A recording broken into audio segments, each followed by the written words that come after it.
Welcome to the Inspire to Invest podcast, where we're sharing stories from real estate investors and how investing has changed their lives. This episode of the Inspire to Invest podcast has been brought to you by Fluent Capital. Hey everybody, welcome to the Inspired to Invest podcast. I have Alex Powell here with me today, and he fell in love with real estate investing very young. And by age 16, he'd actually read most of Robert Kiyosaki's books on wealth building. For anyone that knows Rich Dad, Poor Dad, he went to Mohawk College to study mechanical engineering technology, and later on went to Lakehead University with a Bachelor of Engineering, Construction, and Technology. But out of university, he really focused on saving every penny to buy his first house, which he fixed up and rented out. And then he duplicated the process a number of times. And then he eventually got to the point he was able to leave his full-time job. And now he just focuses on real estate investing in Canada as well as the United States. So thank you so much for being here today. How are you? Thanks so much for having me. I'm doing fantastic. And how are you? Awesome. So obviously we talked a little bit about what you were doing before real estate, but maybe you can talk a little bit more about how that was always integrated, because you've got a unique story in the sense that you discovered the concept of this much earlier than most people.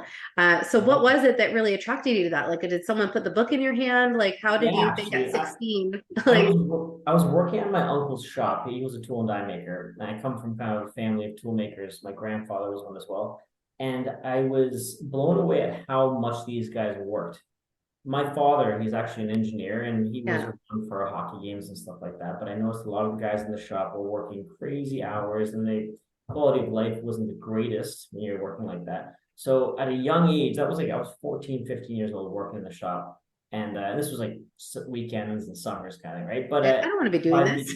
Yeah, exactly, full time, skip school. But at a certain point, it was like, okay, is this kind of how I want my life to live, or like be like? Do I want a family? Do I want to be around for the hockey games or whatever is going to be happening? So it really started to change my mind in terms of finding different avenues for generating income, side hustles, somewhere, entrepreneurship. And it's kind of like, the law of attraction. When you start to open your mind to these opportunities flow in, it just so happened that my cousin-in-law had an auto shop. I used to take my car over there, and he would use the hoist, and I would fix my own car. And he's like, I just bought a triplex in Toronto, and I'm fixing it up. And you should read this book. It's a really good book. And that's where he gave me Rich Dad, Poor Dad. So I read that one, and then I ate it up in a week. I was like, this is the coolest thing ever. I think I'm onto something here. And why doesn't anyone talk about this? And then I came back. Why isn't this in schools? So I came back to him. I gave him his book back, and he immediately gave me Investing in Canadian Real Estate Using the Acre System by Don Campbell. Yeah. He's the original founder of RAIN, the Real Estate Investors Network in Toronto. And so I took that one, and the way that the book's laid out, it's like a story of a guy named Richard, if my memory serves me correctly, and it very nicely lays out the thought process of buying your first property. So I studied that till nauseum, and then that's what eventually I was hungry for it all through school. I had to finish school and get a job to start building some credit, and that. But even at a young age, I'd have a credit card, take it to the beer store and immediately pay it off. I never carried a balance, never carried myself into debt. So, and then eventually, even my first property that I bought, I was getting, by the time I finished the renovations in the basement, I added a bathroom and a bedroom. I was getting paid to live in my own house. Yeah. And you see the fruits of your studies and your labor in the money that you have in your bank account. Holy smoke, I have a house, it's paying itself down, it's appreciated value, and I'm out of pocket, no money. In fact, I'm getting $600+ So I was like, I got to keep doing this. So really spurred it on. Yeah, no, that makes perfect sense. Now, you mentioned obviously that you were working for a little while. How long were you working your career before you ended up shifting over into full-time real estate investing? I was working for 4 years. Okay, so not long. And then what size was your portfolio at that point when you left? I had bought 2 buy and hold. So I had 2 holds, and I had bought 2 flips. Okay. So that was first and second property wasn't quite enough to carry a salary. Yeah. So hence why I actually ended up going and getting my realtor's license, because I felt like I needed some sort of a transition between going from salary, cushy, I've got benefits job. Yeah. Then eventually getting free from the golden handcuffs, I guess you could say. So the first flip I did was, I called the school flip, because I made like $250 at the end of a whole summer of slogging on this bloody property. And then Yeah. the second flip, I made more than a year's salary, and I was barely on the tools. Yeah. So it was just a whole mindset shift. It was like, okay, that's Yeah. it. Time's up. Nice. And how long ago was that? Well, that's got to be like 10 years ago 10 now. years ago. Yeah, I just wasn't exactly sure how long that was. So Yeah, what does your portfolio look like today then? so we've got just over 80 units across, the south of Ontario. So we've got apartment units, 8 plexes are our largest currently. We have a number of duplex, triplexes, fourplexes. I think I've got like maybe 2 single families. We have a 5-plex in New Brunswick. Okay. Actually, we bought a set and scene. Still haven't seen it. We've owned it for like 3 years. It just keeps doing its thing. Yeah. And then we actually just bought and sold 2 properties in Columbus, Ohio, just to create a proof of concept and help us figure out our networks and vet them. So, yeah. Now, can you talk about how you shifted over into multifamily and just in terms of the process of acquiring these properties? Because you started obviously just with your house hacking in the beginning, but then how did you shift over into these larger opportunities? And like, what was your process in terms of engaging investors, assuming that was what you did as well? Yeah, great question. Actually, I wish more people kind of ask that kind of thing. How do you? Well, because you can say what they did, but how did they do it? Yeah, yeah. Well, you get a lot of these like, okay, you're dealing with just duplex and a single family, but there is this like step, this mental, right? You kind of, the way I see it is, here's like a ceiling of achievement. You're kind of bouncing off, and you need to break through. The second you do that, then it's like, okay, it kind of opens up your space a little bit more. So, for us, we had acquired a lot of these duplexes, triplex, single families, and you hear from everybody, like, the effort and the work that goes into managing a duplex or a triplex is honestly quite comparable to the effort that it takes to manage like an apartment. It's just, you might have to tack a zero onto your fix. That's it. And I get that is, painful. However, your cash flow, especially in today's climate with interest rates, is protected a little bit better. Our cash flow on our multi-units are like 4-figure cash flows a month. Our cash flows on our duplexes are kind of like a bit above break even, right? So it just goes to show you the economies of scale. You can start to do a little bit more. There's still maintenance and other issues. We have a property management company, so we take care of these properties for our partners. But the initiation in it was literally just kind of holding your breath. Like, we had made a lot of in jumping in. I wish I could say it a little bit better, but we had done so many of these, and so we had made very good money doing conversions right at the peak time. And now for a lot of people, they don't work. They don't work here in Hamilton. Even if you buy it really well, so that you have minimal money, you're not going to cash on the back end. A lot of people I know now are in hot water because of these deals that they bought, thinking that interest rates are going to be staying at the same rate that they are, and now they're like, minus $1,000 a month or something on their property. And that's one of the big things or challenges with Ontario. It's like, I'm sure you can go to some of the smaller towns and stuff where things are obviously much, much lower. And that could even create some other challenges when you consider vacancies or what kind of work opportunities are and stuff like that. But that's ultimately why I think a lot of investors look outside of our backyard here, because you can't necessarily cash flow. You've got the LTV. There's obviously a lot of other things kind of coming along with that. But looking back to where you started, like, did you also join any education organizations or groups, or did you just literally wing it all on your own? No, at the very beginning, I was still at Acon, and I joined Fortune Builders. So I don't know if you've heard of them. Than Merrill and J.S. Asian. They used to be on this show called Flipping Houses or something like that. Okay. One of the original A&E shows or whatever. One of the OG Reno shows. Yeah, exactly. There was a couple of these guys, and they were just 3 dudes that would go around and flip houses, and they'd throw in some drama in the episode kind of thing. And so they had one of those seminars that came to town. So I got, I was on someone's mailer, and they reached me out. So you go to the seminar, and it was like $100, and when you're at the seminar, they pitch you for the I've been through that model with another organization. And I remember I brought my cousin along with me because I just, wanted someone to come along. He was into real estate too. And I remember him talking to me in the parking lot, like, don't do this. It's going to be such a there's other ways to go about this. Yeah, okay. So we hugged and said goodbye. As soon as he left, I went in and signed up for it.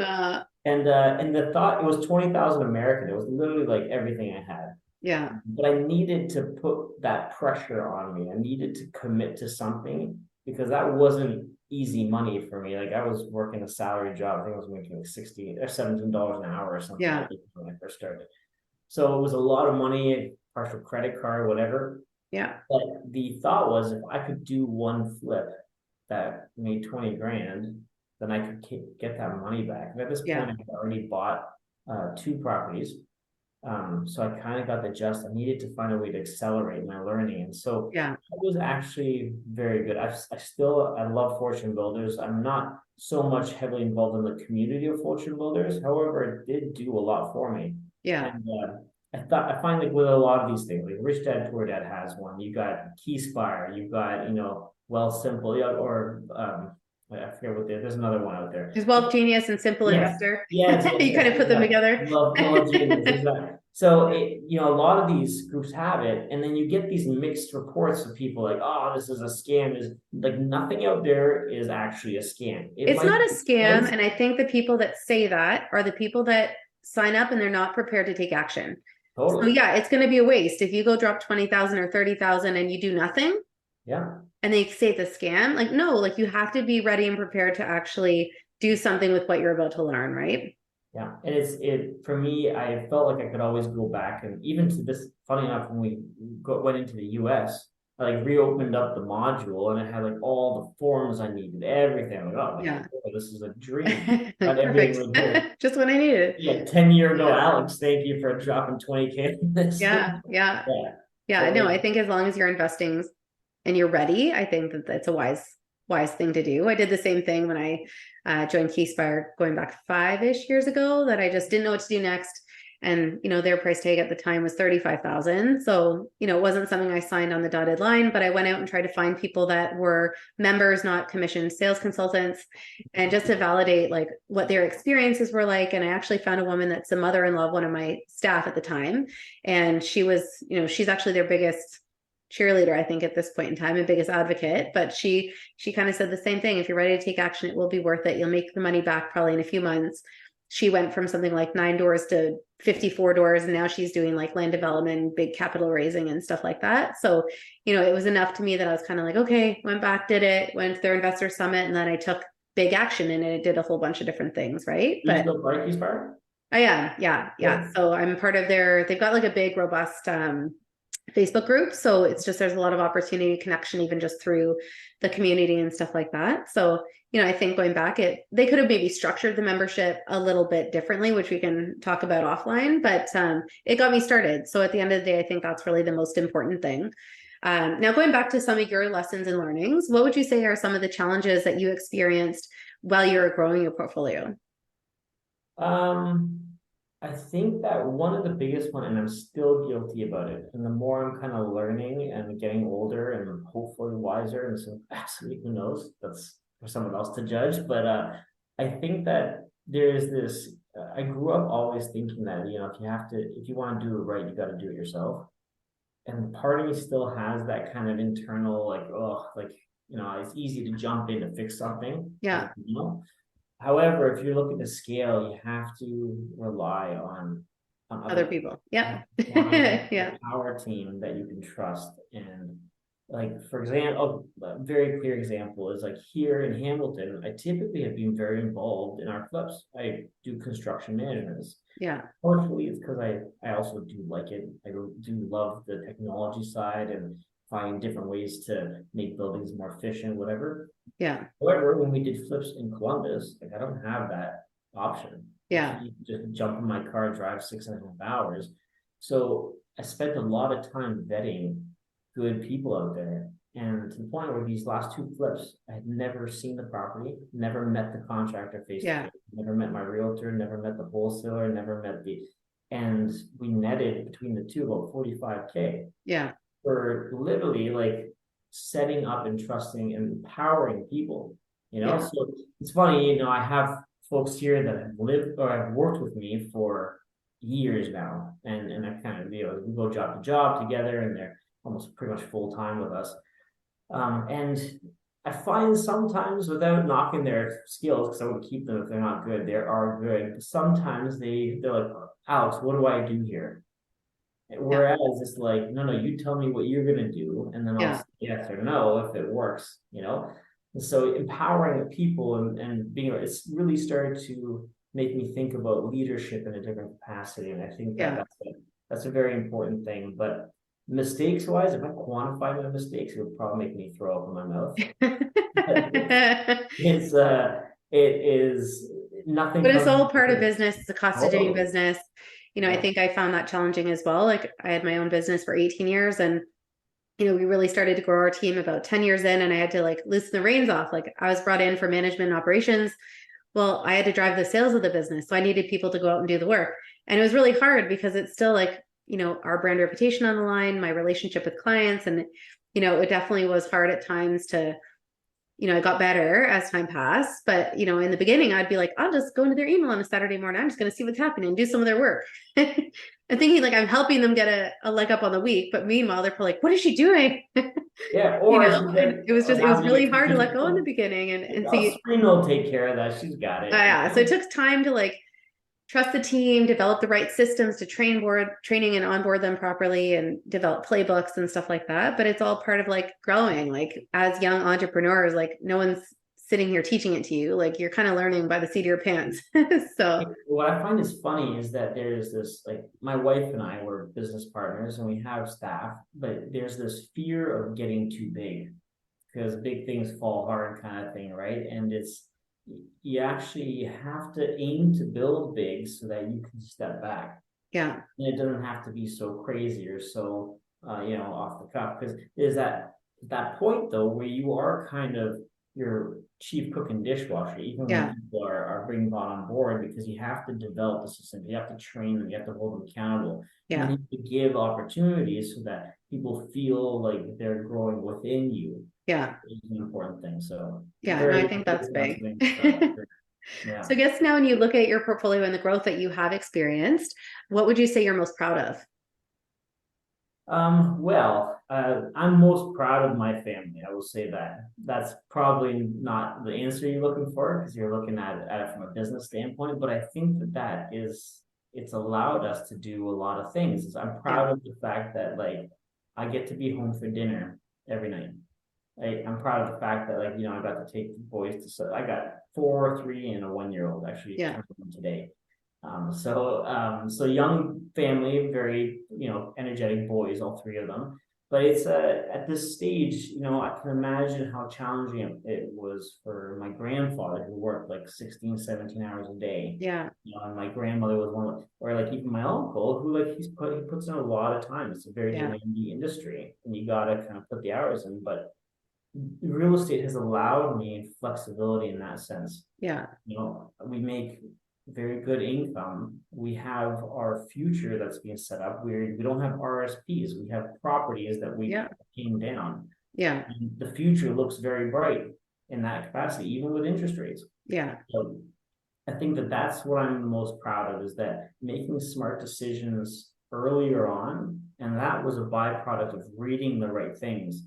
I see a lot of 20 some odd year olds, that are just kind of sitting idle, or they're finding themselves, and it's taking a while to do that kind of thing. It's like you have to somehow apply yourself. I'm a firm believer, so any of your young audience, if you're in your 20s, make as many mistakes as you can. And I'm not saying stupid mistakes like go and blow your credit card to nauseum and then suffer in debt for the next 10 years. I'm saying try a different job, try work a side hustle, work 3 side hustles, go evenings, weekends, find things that you're passionate about. So work doesn't have to feel like a slog. Work should excite you because you're going to do it for the rest of your life. Yeah. And I think that's the whole purpose of, even having this podcast. It's not that, everyone's dying to necessarily own all these things. Like it's more the freedom that comes along with it and the lifestyle freedom that it gives you and the return on time and stuff like that. Right. So it's just kind of creating that legacy and the total like lifestyle for yourself. But on that point, we're just going to take a really brief word from our sponsors and we'll be right back. Inspired to Invest is proud to support the Beyond Success program. In today's complex world, it's absolutely crucial for our youth to learn how to take charge of their financial future. We believe that every young person deserves access to accurate, practical financial information. Designed to bridge the gap, the Beyond Success program leverages a comprehensive educational bootcamp to equip young minds with essential financial literacy skills. At Beyond Success, it's not just about teaching financial literacy, it's also about fostering a foundation for a prosperous and empowered future. Join us. Together we can build a brighter financial future for the next generations. Join us. Together we can build a brighter financial future for the next generations. We are so excited to announce the launch of Fluent Capital, a competitive investment and lending solution to all of our clients. We're providing competitive investment rates as well as alternative lending options for first and second mortgages. Our mission is preservation of capital through rigorous underwriting processes to ensure we preserve your investment. So what makes Fluent different from other investment firms? We have a low fee structure with full transparency. Our investors receive the interest income as well as all the other fees that we charge to our borrowers. That includes administration fees, renewal fees, discharge fees, and origination fees. At Fluent Capital, we're all about risk management and preservation of your capital. Fluent Capital, we speak your language.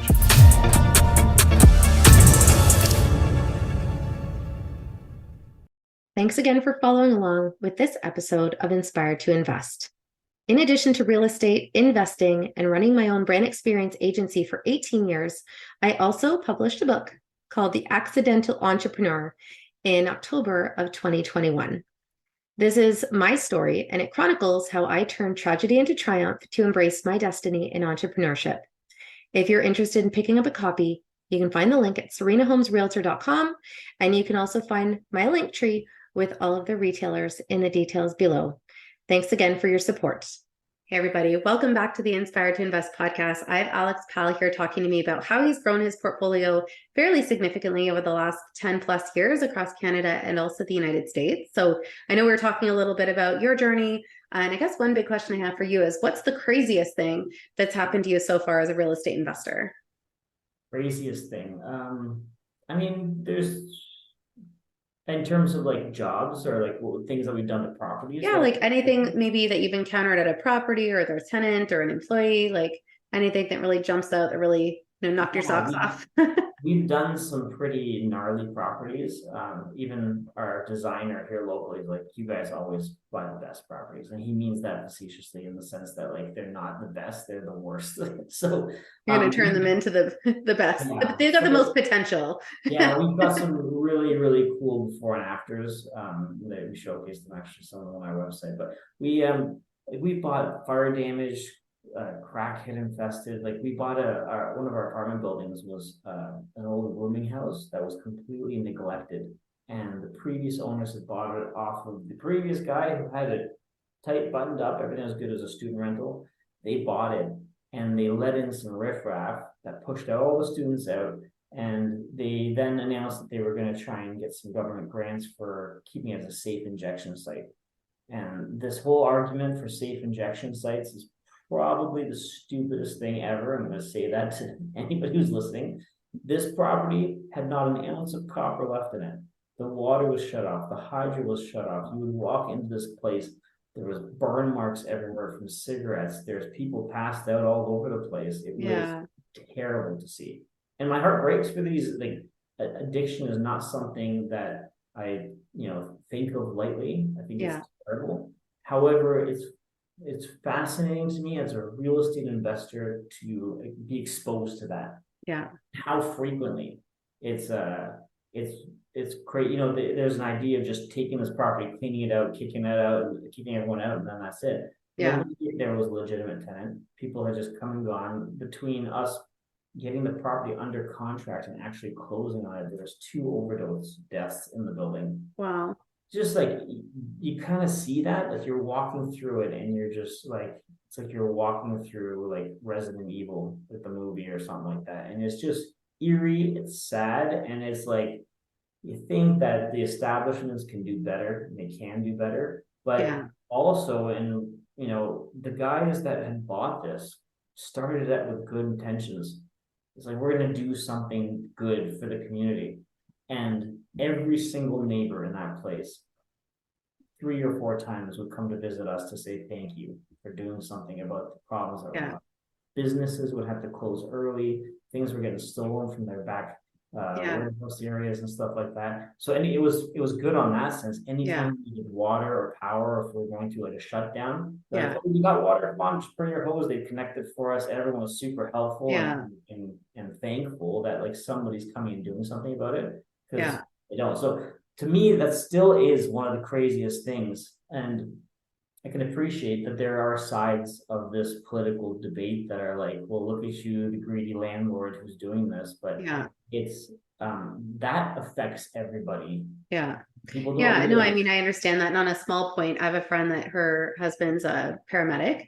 So he had to go to a safe injection site, and I think he was triaging like 3 people that were overdosing at the same time. And, there's obviously like a lot of things, and it's just, I don't know at what point, I don't know maybe why the government or an organization needs to like provide something like this. Like, I don't know, like you think like you'd want to focus me on getting people off of those things, not like just providing them with the space to enable them to do it.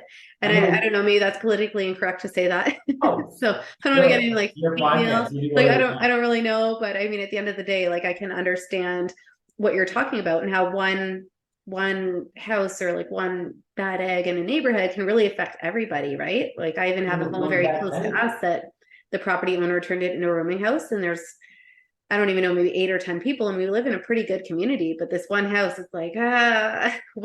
I don't even know if this is legal, but it's really kind of having that impact on everyone. So what's interesting is you look at the Google Maps, you know how like Street View, they have like the screenshot of the pictures, and you can go back like, I don't know, 8, however many years, and like anytime the Google cart comes, they take a updated screenshot. And you look, when it was owned by the previous owner, it was like beautiful. The shrubs were very well kept. The grass was all kept. It wasn't garbage. And then everything went downhill. It just goes through this hell period where the property looks gray. Yeah. Well, I mean, I guess it all depends on who the owner is, right? And what they want to do and what they want to put into it. So I guess that being said, in terms of the knowledge that you've acquired over the last several years, what would you say is some of the best advice that you've ever received? Well, one is just to take action. You have to, if you think that real estate investing is going to be this, you can pay to just play, it doesn't work like that, unfortunately. And that kind of ties in with the second best piece of advice I've ever learned and internalized, is that your best resource is being resourceful.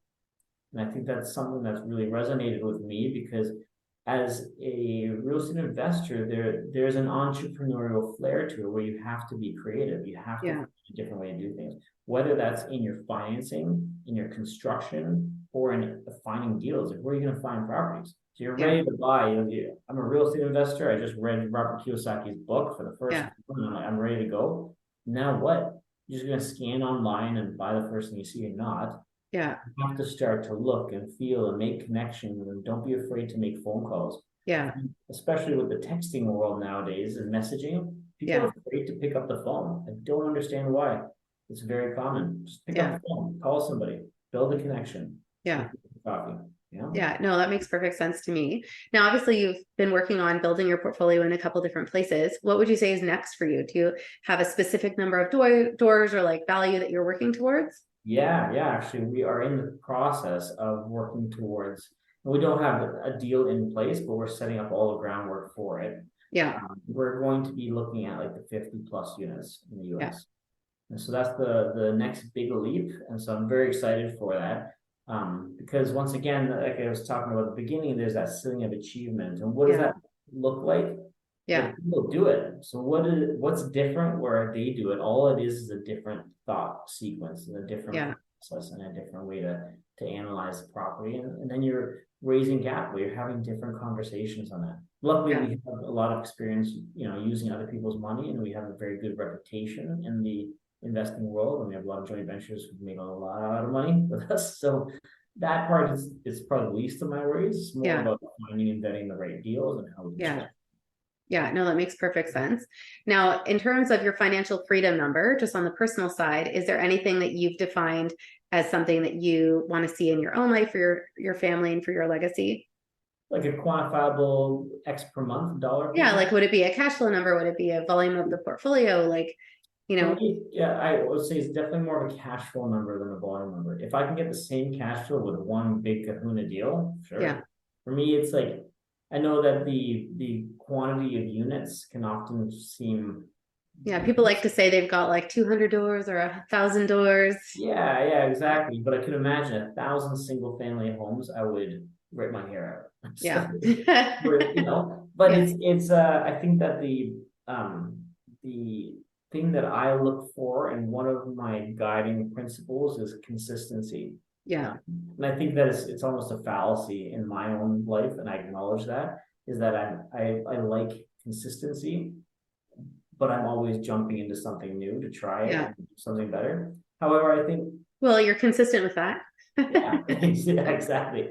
But I think that that's the thing that drives me, is that every single month, all of our expenses and our lifestyle should cover itself by passive income. Yeah. And then the rest there is just gravy. Yeah. Awesome. So in terms of motivation and inspiration, are there any particular quotes that really resonate with you? Yeah, actually, there's one that I've been saying frequently. There's a Warren Buffett quote that I absolutely love. It's that the stock market is the only store that people run out of when there's a sale. And it applies to real estate too. So I think that for those folks that are interested in real estate investing, learn the real estate cycle and find when you think might be the best time to buy based on where we're at today. Because I think that a lot of people right now are like, interest rates really stink, and like, I'm just going to wait. I'm going to wait till interest rates come down. Yeah. What happens when interest rates come down? Property values go up. So, look for those opportunities. Look for where you can. What are the three categories? There's the innovator. There's the person who replicates them, and the idiot. That's another Warren Buffett quote. I forget what it is. I'm not butchering it. But you don't want to be the person who's coming in at the trail end because you finally have built the courage and the market's already starting to shift on you. Yeah. I mean, it's like the people that probably bought really high at the beginning of last year, and then if they're selling shortly after, they probably lost their shirts in a lot of ways, right? Yes. Now, is there anything in particular you'd like to leave with anyone that could be listening or watching right now? No, I think that for the most part, if anybody wants to have a chat or wants to connect based on investing in the US or being a part of a bigger apartment building, we are going to be doing some financing rounds for sure. So I'd love to connect with like-minded people or accredited investors, of course, and look at future opportunities, because I think that there is a lot of growth that's going to be taking place, even just generally with the distribution between renters and owners right now. There's a lot of young people who are surrendering to the idea that they might not become homeowners. It breaks my heart. And I think that that's a mindset ordeal. However, if people just decide to rent and travel more instead of buying a house, what does that do to the supply and demand for rental housing? I think in this industry, there's going to be opportunity to grow. No, that makes sense. And for anyone that is interested in learning more, connecting, what's the easiest way for them to get in touch? I'd say you can follow us on Instagram. It's PAL Property Solutions. There's an underscore between either PAL or Property. I forget which one it is. But also we have a website. It's palpropertysolutions.com. There you can check it out. We have blogs. We do before and afters. I've got some videos too on what things look like, and we do invest together. Those are probably the two easiest ways. And if you fill out any of those forms, those emails will typically come to me anyway, and we can always book a 15-minute call and see how we can help. Perfect. Great. So we'll include all of that in the show notes below. Thanks for taking time out of your schedule to be with us for today. And of course, if you liked what you've just watched or heard, please make sure that you like, comment, and subscribe. And we'd appreciate reviews as well. You can follow along at Inspire to Invest Podcast on Instagram. And above all else, make sure that you keep in mind when you invest in yourself, the sky's the limit. Thanks again to Fluent Capital for bringing you this episode of Inspire to Invest. The views represented on this podcast are for general information only and does not constitute investment or other professional advice or an offering of securities. The host and guests featured on Inspire to Invest make no representations as to the performance of any particular investment. Should you decide to make an investment, you are responsible for conducting your own review and analysis. It is recommended that you obtain independent legal, accounting, and tax advice from licensed professionals.